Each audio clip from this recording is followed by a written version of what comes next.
Hello friends, Eklavya model residential school Ukai આપનું હાર્દિક સ્વાગત કરે છે। આગળ આપણે રાસાયણિક વિજ્ઞાનમાં ભાગ 1 જોઈ ગયા હતા। હવે એનો જ આપણે ભાગ 2 જોઈએ છે। આપણું જે પ્રકરણ છે ફર્સ્ટ એનો ભાગ 2 છે। જો તમે પહેલો ભાગ નહીં જોયો હોય તો ડિસ્ક્રિપ્શન બોક્સમાં પહેલો ભાગની લિંક નાખેલી છે, જોઈ લેવો। બરાબર, તો હવે આપણે ભાગ 2 શરૂ કરવા જઈ રહ્યા છીએ। તો એમાં સૌથી પહેલા આપણા પાસે છે દ્રવ્યના ગુણધર્મો અને તેનું માપન કઈ રીતે કરવામાં આવે છે। બરાબર, દ્રવ્ય કોઈ પણ અવસ્થામાં હોઈ શકે છે, એના કોઈ પણ એકમો હોઈ શકે છે। બરાબર છે, તો આપણે ઘણીવાર જોયું હશે બજારમાં, બરાબર, કે 1 ડઝન બરાબર આપણને 12 નંગ મળે છે। બરાબર, એવી જ રીતે એક કોળી હોય તો 20 નંગ મળે છે, ને તેવી જ રીતે એક ગ્રોસ હોય તો 200 નંગ મળે છે। બરાબર, તો આ એક જ વસ્તુ માટે જુદા જુદા એકમો છે, જેમ કે કોળી છે, ડઝન છે, ગ્રોસ છે, એટલે જુદી જુદી જગ્યાઓ પર જુદા જુદા એકમો વપરાય છે। બરાબર, જેના કારણે ઘણી મુશ્કેલીઓ ઘણી વખત પડતી હોય છે, કેમ કે જે ઇન્ડિયામાં કોઈ અલગ એકમ ચાલતો હશે, એવી જ રીતે બહારના દેશમાં કોઈ બીજો એકમ ચાલતો હશે, તો એ બંનેની સરખામણી કરવા માટે ઘણી બધી મુશ્કેલીઓ ઊભી થાય। બરાબર, જેમ કે લંબાઈ માટે આપણા પાસે મીટર હોય છે, સેન્ટીમીટર હોય છે, બરાબર, ઘણા બધા એકમો હોય છે। તો એ મુશ્કેલી દૂર કરવા માટે એક નવી પદ્ધતિ વિકસાવવામાં આવી।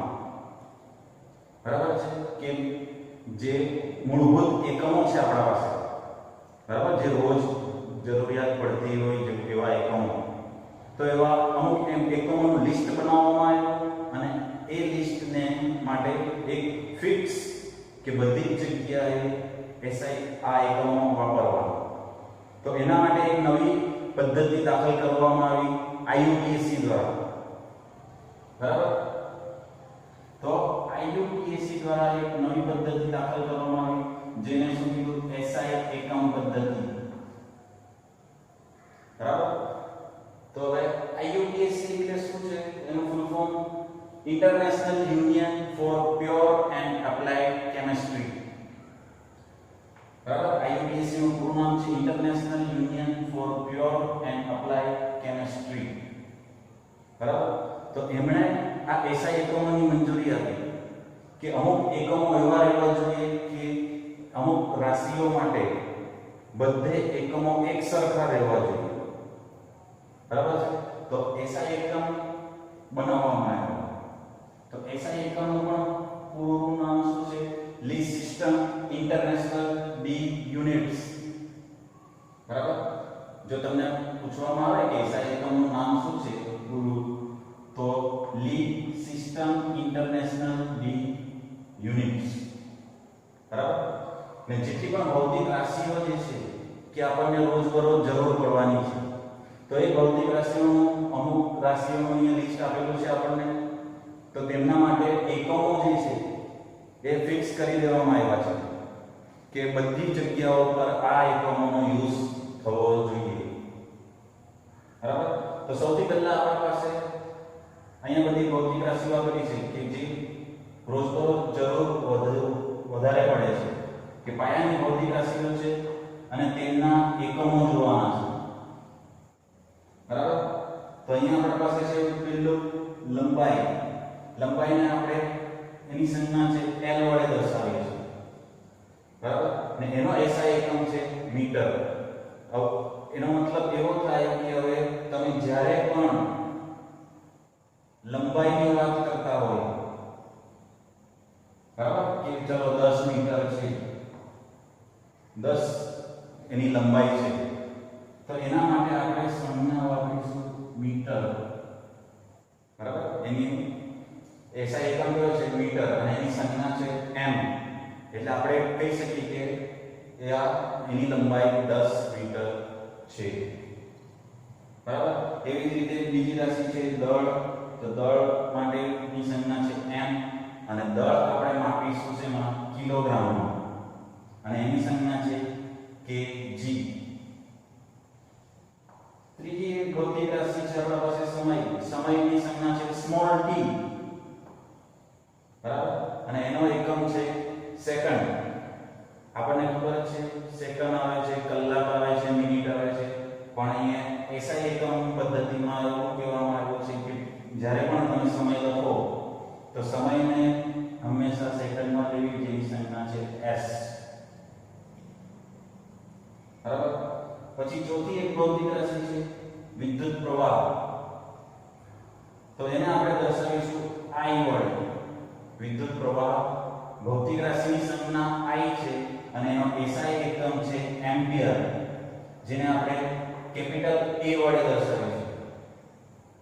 પાંચમી ભૌતિક રાશિ છે આપણા પાસે તાપમાન. તાપમાન માટે ભૌતિક રાશિની સંજ્ઞા છે કેપિટલ T, બરાબર, અને એનો એકમ છે કેલ્વિન. તાપમાન માટે આપણે ડિગ્રી સેન્ટીગ્રેડ વાપરીએ છીએ, ડિગ્રી ફેરનહીટ વાપરીએ છીએ, પણ એનો SI એકમ જે છે એ છે કેલ્વિન, જેને કેપિટલ K વડે દર્શાવવામાં આવે છે, બરાબર છે. પછી એક તમને નવી વસ્તુ જોવા મળશે આપણા કેમિસ્ટ્રીનો ખાસ, પદાર્થનો જથ્થો. એની સંજ્ઞા છે સ્મોલ m, બરાબર, અને એને આપણે દર્શાવીશું મોલમાં, બરાબર. પદાર્થનો જથ્થો જે છે એને આપણે દર્શાવીશું મોલમાં, અને મોલ એકમની સંજ્ઞા છે mol, મોલ, બરાબર. અને સાતમી એક રાશિ છે પ્રદીપ્ત તીવ્રતા, અથવા તમે એને જ્યોતની તીવ્રતા પણ કહી શકો છો. આ ભૌતિક રાશિની સંજ્ઞા છે IV અને એનો SI એકમ છે કેન્ડેલા, બરાબર.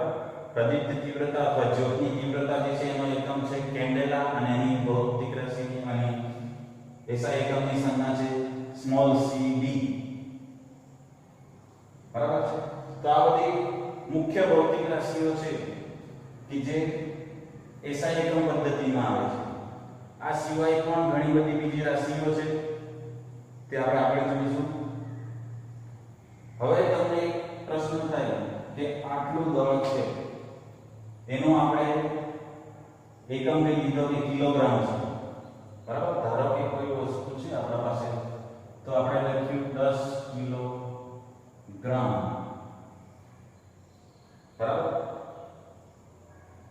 કે ચાલો 1 કિલોગ્રામ. તો આપણે 1 કિલોગ્રામ કોને કહીશું, બરાબર. તો IUPAC દ્વારા એક નળાકાર બનાવવામાં આવ્યો, બરાબર. 1 કિલોગ્રામ દળ આપણે કોને કહી શકીએ, બરાબર. તો IUPAC દ્વારા એક નળાકાર બનાવવામાં આવ્યો કે જેને આપણે કહી દીધો કે 1 કિલોનો હશે, બરાબર.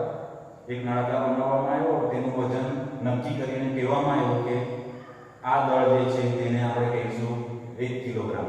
અને એ શેમાંથી બનાવવામાં આવે છે, પ્લેટિનમ અને ઇરિડિયમ, બરાબર. એક્ઝામમાં પૂછાઈ શકે છે કે 1 કિલોગ્રામ કોને કહેવાય, અથવા એક બીજી વસ્તુ પણ કહી શકાય કે 1 મીટર બરાબર કેટલા, બરાબર. તો એ પણ 1 મીટરનો એક લંબાઈનો એક સળિયો લેવામાં આવેલો છે, તો તેને ધારી લેવામાં આવ્યો છે કે 1 મીટર જેટલું છે, અને બધે એવી રીતે સાબિતી આપવામાં આવી છે કે એટલું અંતર એટલે 1 મીટર કહેવાય. પછી દળ માટે જે છે નળાકાર બનાવ્યો છે, તો એટલા વજન જેટલું પણ દળ હશે એ નળાકારનું, તેટલું દળને આપણે શું કહીશું, 1 કિલોગ્રામ, બરાબર. ને આ નળાકાર કિલોગ્રામ માટે જે નળાકાર છે, પછી 1 મીટર માટે જે લંબાઈનો સળિયો છે, તો એ શેમાંથી બનાવવામાં આવ્યો છે, પ્લેટિનમ અને ઇરિડિયમ એની મિશ્ર ધાતુમાંથી બનાવવામાં આવ્યો છે. તો હવે એ પ્રશ્ન થાય કે પ્લેટિનમ અને ઇરિડિયમમાંથી જ કેમ બનાવવામાં આવ્યું, બરાબર, કે આ જ ધાતુમાંથી કેમ બનાવવામાં આવ્યો, તો કેમ કે પ્લેટિનમ અને ઇરિડિયમમાંથી બનાવેલી મિશ્ર ધાતુ જે છે, બરાબર, એ રાસાયણિક પ્રક્રિયાઓ પ્રત્યે અત્યંત પ્રતિરોધક છે. શા માટે એ વાપરવામાં આવ્યું, કે અત્યંત પ્રતિરોધક છે, કે કોઈ પણ રાસાયણિક પ્રક્રિયા ઝડપથી કરતો નથી, બરાબર. એને કાટ પણ નથી લાગતો, જલ્દી ઘસાઈ પણ નથી જતું, એટલે એ વજન જે દળ છે એનું વજન ફિક્સ રહેવું જોઈએ, બરાબર, એના પર કોઈ રાસાયણિક પ્રક્રિયા થવી જોઈએ નહીં તેવું રહેવું જોઈએ. તે માટે જે પણ નળાકાર છે એને કઈ રીતે બનાવવામાં આવ્યો છે કે પ્લેટિનમ અને ઇરિડિયમની મિશ્ર ધાતુમાંથી બનાવવામાં આવ્યો છે, બરાબર. એ પણ એક્ઝામમાં પૂછાઈ શકે છે. અને આપણી જેટલી પણ ભૌતિક રાશિઓ છે, બરાબર, તો તેમના એકમો પણ 1-2 માર્કમાં એક્ઝામમાં પૂછાઈ શકે છે. અને આપણા જે દળ માટે બનાવવામાં આવ્યો છે નળાકાર અથવા જે મીટરની લંબાઈ છે, તો તેના માટે કઈ મિશ્ર ધાતુમાંથી બનાવવામાં આવ્યું છે તો પ્લેટિનમ અને ઇરિડિયમ. શા માટે? કેમ કે એ રાસાયણિક પ્રક્રિયાઓ પ્રત્યે અત્યંત પ્રતિરોધક છે એટલા માટે. હવે જો કોઈ પણ એકમ હોય આપણા પાસે તો એમની આગળ કશુંક ને કશુંક નામની આગળ બીજું નામ લાગતું હોય, બરાબર. નામની આગળ કોઈ બીજું નામ લાગતું હોય તો એને આપણે કહીશું પૂર્વર્ગ, કે એકમો સાથે અમુક પૂર્વર્ગો લાગતા હોય, બરાબર. કે 1 કિલોમીટર છે અંતર માટે આપણે વાત કરીએ કે 1 કિલોમીટર, બરાબર. જે એકમ છે તેના નામની આગળ બીજું નામ લાગે છે કિલો, બરાબર. કે 1 કિલોમીટર, 1 સેન્ટીમીટર, બરાબર. એટલે એવા ઘણા બધા પૂર્વકો છે તો એના માટે અમુક ગુણકો આપેલા હોય, બરાબર. જેમ કે અહીંયા આપણને ઘણા બધા આપેલા છે: ડેસી, centimetre, micro, nano, pico, femto, hecto, ઝેક્ટો અને ઓક્ટો. જો તમને કહેવામાં આવે કે 1 ડેસીમીટર એટલે એવું સમજવાનું કે 10 ની -1 ઘાત છે. 1 સેન્ટીમીટર કીધું એટલે 10 ની -2 ઘાત છે. પછી 10⁻³ એમ કીધું તો મિલી છે, બરાબર. પછી 3 વધારતા જાઓ, પ્લસ -6 માઇક્રો, -9 નેનો, -12 પીકો, એ રીતે 3 એકમો વધારતા જાઓ, બરાબર. એવી જ રીતે આ ઋણ માટે છે, એવી જ રીતે ધન સંખ્યાઓ માટે deca, હેક્ટા, kilo, mega, giga, Terra, પેટા, હેક્સા, ઝેટા અને યોટા, બરાબર. તો આ નામની આગળ છે. આના પણ અમુક પરિવર્તનો પૂછાશે. જુદી જુદી ભૌતિક રાશિઓ તથા તેમના એકમો અને તેના પૂર્વકો જોયા બાદ હવે આપણે એક બીજી ભૌતિક રાશિ જોવાની છે, તાપમાન, બરાબર. તો તાપમાન માટે સામાન્ય માપક્રમ જે બધે યુઝ થતા હોય તેવા, તો ડિગ્રી સેન્ટીગ્રેડ પણ યુઝ થાય છે, ડિગ્રી ફેરનહીટ પણ યુઝ થાય છે અને કેલ્વિન પણ યુઝ થાય છે, બરાબર. તો તાપમાન માટે 3 એકમો વપરાય છે, જેમાંથી તાપમાનનો SI એકમ લે છે એ શું છે આપણા પાસે? કેલ્વિન, બરાબર. તાપમાનનો SI એકમ તો કેલ્વિન છે, પણ ઘણી બધી જગ્યાઓ પર તમને જોવા મળશે કે ડિગ્રી ફેરનહીટ પણ યુઝ થતો હોય, મોટે ભાગે ડોક્ટર લોકો યુઝ કરે છે. અને ઘણી બધી જગ્યાઓ પર ડિગ્રી સેન્ટીગ્રેડ પણ આપેલા હોય છે, બરાબર. તો તેમાં ડિગ્રી સેન્ટીગ્રેડ હોય તો ડિગ્રી સેન્ટીગ્રેડ વાળા થર્મોમીટરમાં 0 થી લઈને 100 સુધી અંકિત કરેલું હશે. જ્યારે ડિગ્રી ફેરનહીટ છે તો ડિગ્રી ફેરનહીટ વાળા થર્મોમીટર 32 ડિગ્રી થી 212 ડિગ્રી સુધી અંકિત કરેલા હશે, બરાબર. બે જુદા જુદા થર્મોમીટર હશે.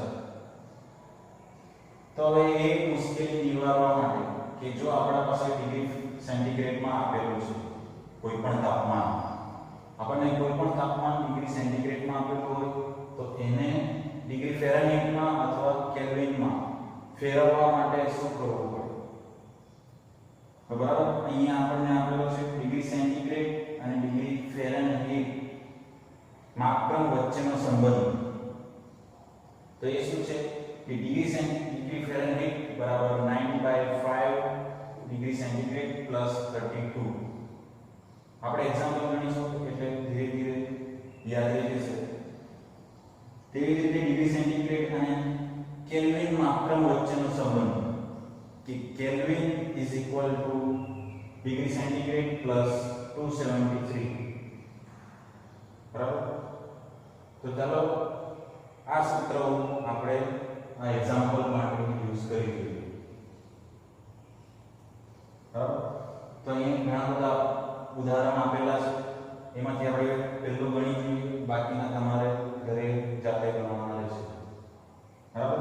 તો અહીંયા આપણને આપેલું છે 35 degree centigrade is equal to કેટલા degree Fahrenheit is equal to કેટલા કેલ્વિન. તો હવે આપણને આ રકમમાં આપેલું છે સેન્ટીગ્રેડ, શોધવાનું શું છે ડિગ્રી ફેરનહીટ અને કેલ્વિન.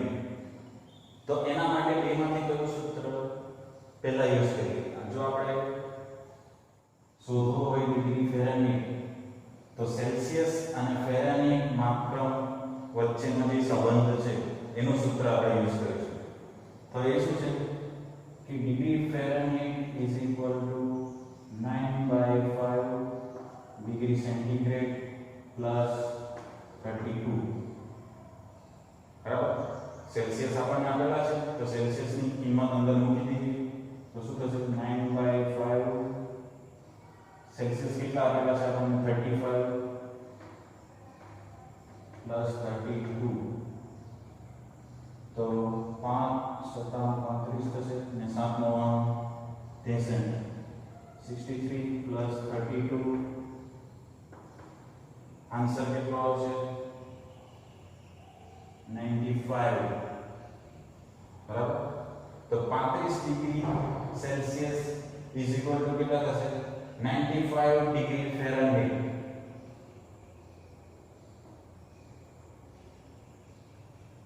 બરાબર. એવી જ રીતે આપણે કેલ્વિન માટે શોધીએ તો હવે ડિગ્રી સેલ્સિયસ માંથી કેલ્વિનમાં ફેરફાર કરવાનો. તો એના માટે આપણને બીજું સૂત્ર આપેલું છે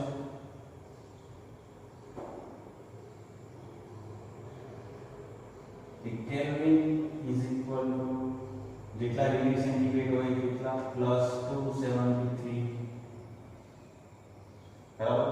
તો અંશ સેલ્સિયસ આપણને આપેલા છે કેટલા છે 35 પ્લસ 273 તો કેટલા થશે 8 10 308 કેલ્વિન થશે.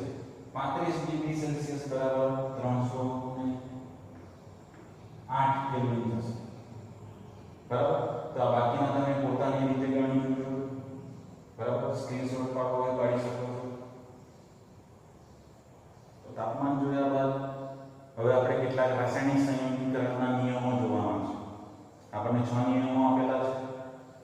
બરાબર. રાસાયણિક સંયોજકીકરણના નિયમો એમાં સૌથી પહેલો આપણા પાસે છે દળ સંચયનો નિયમ. બરાબર. પહેલો છે દળ સંચયનો નિયમ.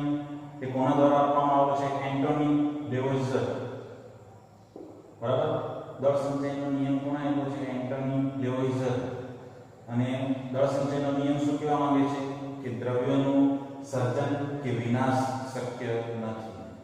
બરાબર. જે પણ દ્રવ્ય હોય તેને સર્જન પણ નથી કરી શકાતું, એનો વિનાશ પણ નથી કરી શકાતો. બરાબર. એકથી બે માર્કમાં પૂછાઈ શકે છે. ત્યારબાદ બીજો રાસાયણિક સંયોજકીકરણનો નિયમ છે નિશ્ચિત પ્રમાણનો નિયમ. બરાબર. નિશ્ચિત પ્રમાણનો નિયમ કોણે આપ્યો છે જોસેફ પ્રાઉસ્ટ નામના વૈજ્ઞાનિકે કયો નિયમ આપ્યો છે નિશ્ચિત પ્રમાણનો નિયમ. અને એ શું કહેવા માંગે છે કે આપેલ સંયોજન હંમેશા વજનથી સરખા પ્રમાણમાં તત્વો ધરાવે છે. કે કોઈ પણ એક સંયોજન આપેલું હોય તો એમાં રહેલા જેટલા પણ તત્વો છે એ વજનથી સરખા પ્રમાણમાં રહેલા હોય છે. બરાબર. આપેલ સંયોજનમાં હંમેશા વજનથી સરખા પ્રમાણમાં તત્વો રહેલા હોય. એટલે કોઈ પણ આપણા પાસે સંયોજન છે. બરાબર. દાખલા તરીકે આપણા પાસે CO2 છે. બરાબર. એવી જ રીતે પાણી છે. તો પાણી ગમે ત્યાંથી લઈ આવો. બરાબર. બોરમાંથી કાઢો, નદીમાંથી લઈ આવો કે દરિયામાંથી લઈ આવો. પાણીમાં 2 હાઇડ્રોજન અને 1 ઓક્સિજન ચોક્કસ હશે જ. બરાબર. 2 હાઇડ્રોજનનું વજન કેટલું થાય? 2 ગ્રામ. 2 અને ઓક્સિજનનું વજન થાય 16. તો તમે પાણી ગમે ત્યાંથી લાવો તો એમાં હાઇડ્રોજનનું વજન 2 જ હશે, ઓક્સિજનનું વજન 16 જ હશે. બરાબર. કે તમારો સ્ત્રોત ગમે ત્યાંથી હોય, કે તમે ગમે ત્યાંથી લાવી શકો, કે સ્ત્રોત ગમે તે પ્રકારનો હોય છતાં પણ એ સંયોજનમાં સમાન તત્વો સરખા પ્રમાણમાં હોય. કે તમે પાણી લાવ્યા નદીમાંથી કે દરિયામાંથી, બરાબર. પાણી તમે ગમે ત્યાંથી લઈ આવો, નદીમાંથી લાવો કે દરિયામાંથી, તો એ પાણીમાં 2 હાઇડ્રોજન જ હશે અને 16 ઓક્સિજન જ હશે. બરાબર. બીજું એક આપણને એક્ઝામ્પલ આપેલું છે અંદર ક્યુપ્રિક કાર્બોનેટનું CuCO3. તો એમાં શું કરવામાં આવ્યું? એનો પૃથ્વીના પેટાળમાંથી કાઢીને કુદરતી નમૂનો લેવામાં આવ્યો. તો એમાં કોપરના કેટલા ટકા છે, ઓક્સિજનના કેટલા ટકા છે અને કાર્બનના ટકા ગણી લેવામાં આવ્યો. કે એમાં કોપર 51.35 ગ્રામ હશે, 9.74 ગ્રામ ઓક્સિજન હશે, 38.91 ગ્રામ કાર્બન હશે. ને એક પ્રયોગશાળામાં બનાવવામાં આવ્યો CuCO3. તો એમાં પણ ચેક કરવામાં આવ્યું તો કોપરના પણ એટલા જ ટકા છે, ઓક્સિજનના પણ એટલા જ ટકા છે અને કાર્બનના પણ એટલા જ ટકા છે. બરાબર. એટલે કોઈ પણ સંયોજન હોય એ કુદરતમાંથી લીધું હોય કે સંશ્લેષણ કરીને બનાવવામાં આવ્યું હોય, લેબોરેટરીમાં બનાવ્યું હોય, કાં તો કોઈ બીજી જગ્યા પરથી લાવ્યા હોય, પણ તેમાં જે પણ તત્વો જોડાયેલા છે એમના વજન કેવા હશે? એક સરખા. બરાબર. એટલે આપેલ સંયોજનમાં હંમેશા વજનથી સરખા પ્રમાણમાં તત્વો રહેલા હોય છે. અને ત્રીજો આપણા પાસે છે ગુણક પ્રમાણનો નિયમ. બરાબર. ત્રીજો આપણા પાસે છે ગુણક પ્રમાણનો નિયમ. ગુણક પ્રમાણનો નિયમ આપણને શું કહે છે? કે જ્યારે 2 તત્વો સંયોજાય, કોઈ 2 તત્વો સંયોજાય છે અને એક કરતા વધુ સંયોજન બનાવે છે. બરાબર. 2 તત્વો સંયોજાય અને એક કરતા વધારે સંયોજન બનાવે છે, ત્યારે એક તત્વનું દળ બીજા તત્વના નિશ્ચિત દળ સાથે જોડાય છે. બરાબર. કોઈ 2 ગ્રામ સાથે જોડાશે, કોઈ એનાથી વધારે ગ્રામ સાથે જોડાશે, તો તેને નાની પૂર્ણાંક સંખ્યા વડે દર્શાવી શકાય છે. બરાબર. તો આપણને એક્ઝામ્પલ આપેલું છે હાઇડ્રોજન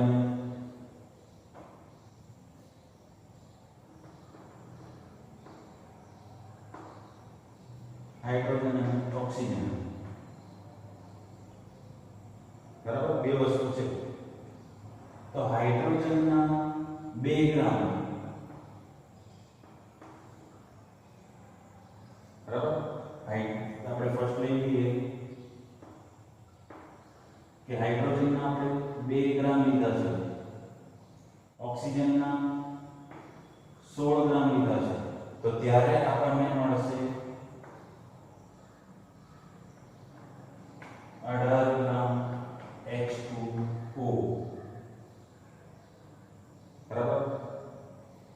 હવે એવી જ રીતે ફરીથી 2 ગ્રામ હાઇડ્રોજન લીધા અને ઓક્સિજન લીધા 32 ગ્રામ, તો ત્યારે આપણને શું મળશે? H2O2, hydrogen peroxide. તેના હશે 34 ગ્રામ. બરાબર. તો અહીં શું છે કે હાઇડ્રોજનનું દળ ફિક્સ છે 2 ગ્રામ. બરાબર. અને ઓક્સિજનના દળ બદલાય છે. તો ઓક્સિજનનું દળ કેટલું છે? એક વખત 16 ગ્રામ છે, બીજી વખત 32 ગ્રામ છે. તો આપણને ગુણક પ્રમાણનો નિયમ શું કહેવા માંગે છે?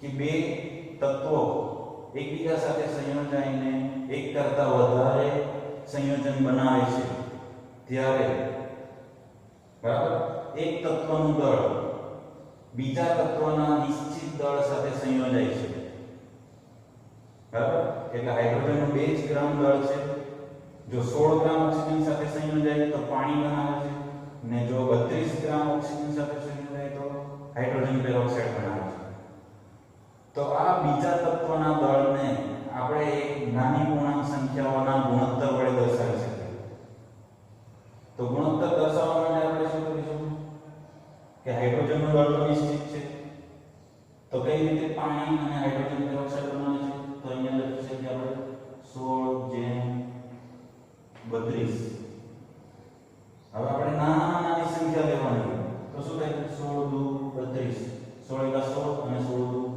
= 32 એટલે એને આપણે નાની પૂર્ણાંક સંખ્યામાં લખવું હોય તો 16 × 16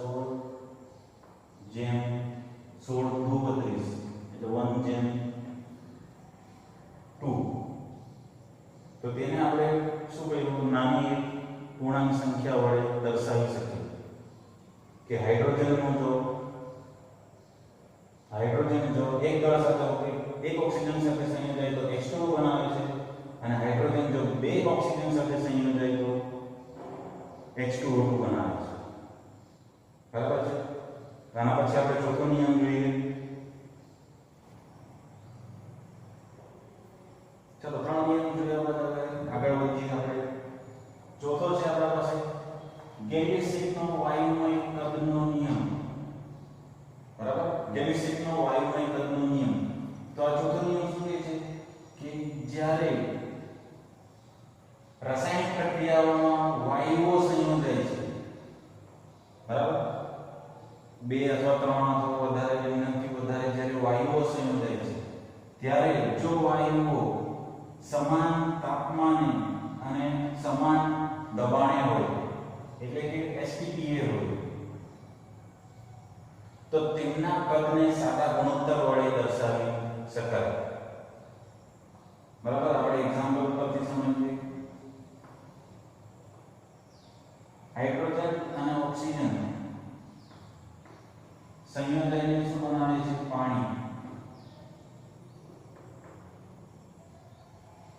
બરાબર હાઇડ્રોજન અને ઓક્સિજન ભેગા થઈને પાણી બનાવે છે તો હાઇડ્રોજનના 100 ml અને ઓક્સિજનના 50 ml એકબીજા સાથે સંયોજાઈને 100 ml પાણી બનાવે છે બરાબર અહીં બધા જ વાયુ અવસ્થામાં છે હાઇડ્રોજન હશે વાયુ અવસ્થામાં છે ઓક્સિજન છે વાયુ અવસ્થામાં છે પાણી જે મળશે આપણને એ પણ વાયુ અવસ્થામાં મળશે વરાળ સ્વરૂપે બરાબર તો જ્યારે આપણે હાઇડ્રોજનના 100 ml લઈએ ત્યારે ઓક્સિજનના 50 ml ની જરૂર પડે તો આપણને શું કીધું છે કે જ્યારે રાસાયણિક પ્રક્રિયાઓમાં વાયુઓ સંયોજાય છે બરાબર અને વાયુઓ એક સમાન તાપમાને અને દબાણે હોય સ્ટાન્ડર્ડ ટેમ્પરેચર અને પ્રેશર બરાબર તો તેમના કદને સાદા ગુણોત્તર વડે દર્શાવી શકાય આને આગળના નિયમમાં જોઈ હતી રીતે પણ હવે આપણે હાઇડ્રોજન અને ઓક્સિજન બંનેને એક સાદા ગુણોત્તર વડે દર્શાવવાનું છે તો 100/50 ભાગોડી શકે છે હા ભાગોડી શકે છે 50 એકા 50 અને 50 100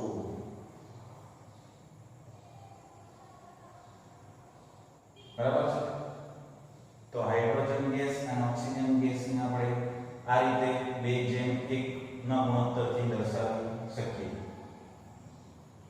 એવી જ રીતે જો બીજું એક્ઝામ્પલ લખો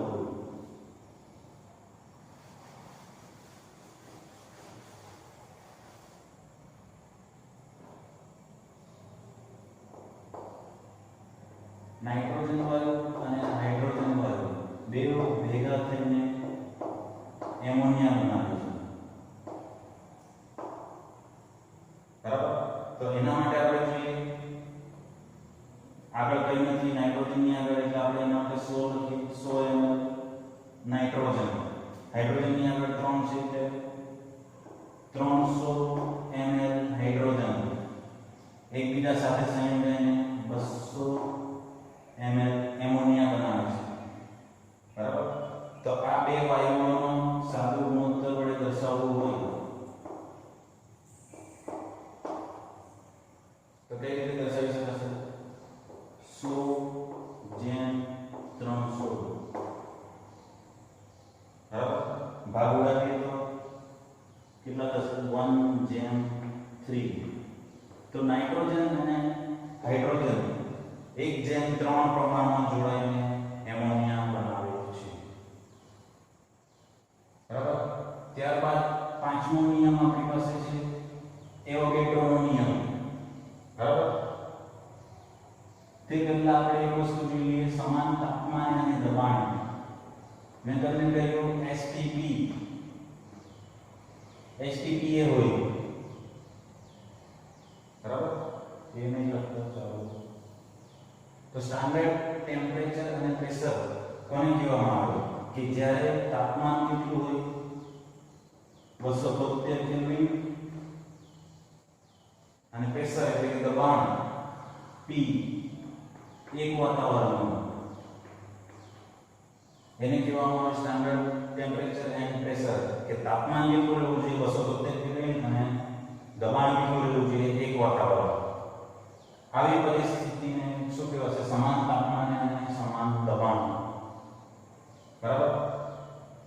IUPAC દ્વારા ફિક્સ કરી દેવામાં આવ્યું છે. હવે પાંચમો નિયમ છે આપણા પાસે એવોગેડ્રોનો નિયમ. તો એવોગેડ્રોનો નિયમ શું કહે છે? કે સમાન તાપમાને અને સમાન દબાણે વાયુઓના સમાન કદમાં સમાન સંખ્યામાં અણુઓ આવેલા હોય છે. એટલે ચલો અહીંયા આપણે એક ઉદાહરણ જોઈએ કે આપણા પાસે હાઇડ્રોજન વાયુ છે અને ઓક્સિજન વાયુ છે. બે વાયુઓ છે. તો હાઇડ્રોજનના 1 લિટર વાયુ લીધેલું છે અને ઓક્સિજન પણ 1 લિટર વાયુ લીધેલું છે. બેના કદ જોઈએ તો સમાન છે. બરાબર? બંનેના કદ 1 લિટર છે. ને જો આપણે સમાન તાપમાન અને સમાન દબાણ લઈએ તો અહીંયા પણ હાઇડ્રોજનના અણુઓની સંખ્યા,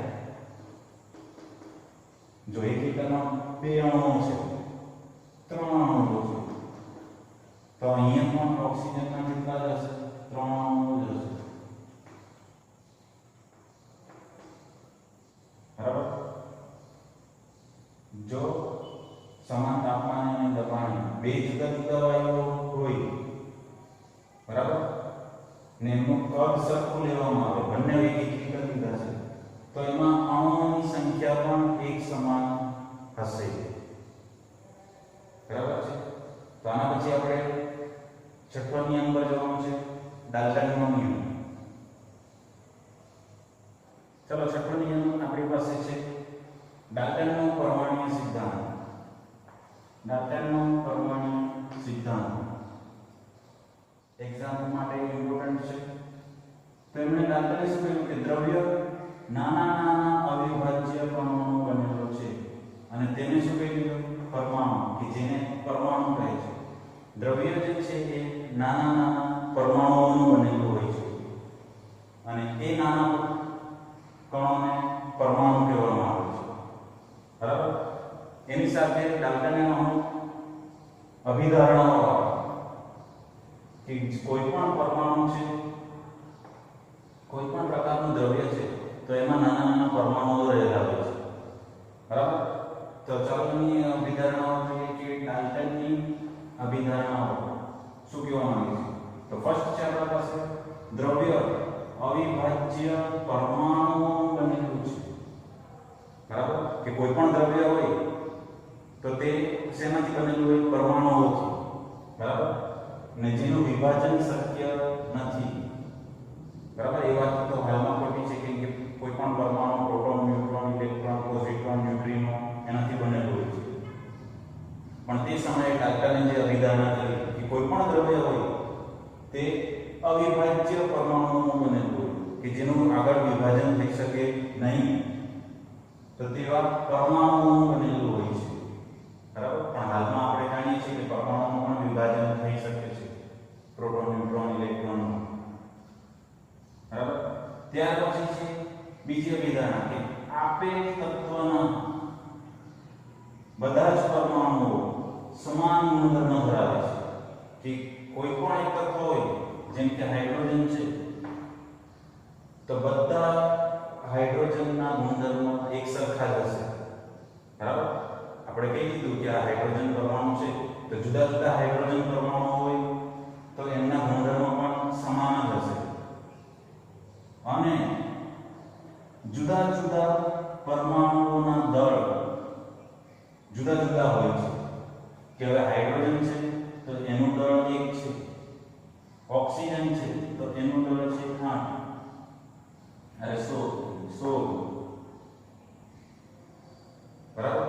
તો જુદા જુદા પરમાણુઓના દળ પણ જુદા જુદા હોય છે. હાઇડ્રોજનનું દળ જુદું હશે, ઓક્સિજનનું દળ જુદું હશે, ક્લોરીનનું દળ જુદું હશે. એવી રીતે બધા જુદા જુદા પરમાણુઓનું દળ જુદું જુદું હશે. ત્યારબાદ ત્રીજું છે આપણા પાસે કે જ્યારે જુદા જુદા તત્વોના પરમાણુઓ કોઈ નિશ્ચિત પ્રમાણમાં જોડાય છે ત્યારે સંયોજન બને છે, બરાબર. જુદા જુદા તત્વોના પરમાણુઓ કોઈ નિશ્ચિત પ્રમાણમાં જોડાય છે ત્યારે સંયોજન બને છે. આગળ પણ આપણે એક્ઝામ્પલ જોયું કે હાઇડ્રોજન વાયુ ઓક્સિજન વાયુ સાથે જોડાઈને શું બને છે? પાણી, બરાબર. 2 હાઇડ્રોજન અને 1 ઓક્સિજન જોડાઈને પાણી બનાવે છે. હવે એની જગ્યા પર 2 હાઇડ્રોજન લઈએ, 2 ઓક્સિજન લઈએ તો એ શું બનાવશે? H2O2, બરાબર. એટલે કોઈ નિશ્ચિત સંખ્યામાં જોડાઈને જ્યારે કોઈ નવો પદાર્થ બનાવે છે તો આને આપણે શું કહીશું? H2O છે, H2O2 છે, એને આપણે સંયોજન કહીશું. એવી જ રીતે નાઇટ્રોજન વાયુ છે, એ 3 હાઇડ્રોજન વાયુ સાથે જોડાઈને એમોનિયા બનાવે છે, NH3, બરાબર. એટલે કોઈ પણ 2 જુદા જુદા વાયુઓ એકબીજા સાથે જ્યારે પણ પ્રક્રિયા કરે અથવા નિશ્ચિત પ્રમાણમાં જોડાય તો ત્યારે આપણને શું મળે છે? સંયોજન. અને છેલ્લી અભિધારણા છે કે રાસાયણિક પ્રક્રિયાઓમાં પરમાણુઓની ફેર ગોઠવણીનો સમાવેશ થાય છે, બરાબર. રાસાયણિક પ્રક્રિયામાં પરમાણુઓ જુદી જુદી રીતે એકબીજા સાથે ગોઠવાઈને સંયોજન બનાવે છે. અને એમાં શું થાય છે કે કોઈ પણ દ્રવ્ય હોય તો રાસાયણિક પ્રક્રિયા દરમિયાન ઉત્પન્ન પણ નથી થતો અને એનો નાશ પણ કરી શકાતો નથી, બરાબર. દ્રવ્યને કોઈ પણ રાસાયણિક પ્રક્રિયા દરમિયાન ઉત્પન્ન પણ નથી કરી શકાતો અને એનો નાશ પણ નથી કરી શકાતો, બરાબર છે. તો આજના વિડીયોમાં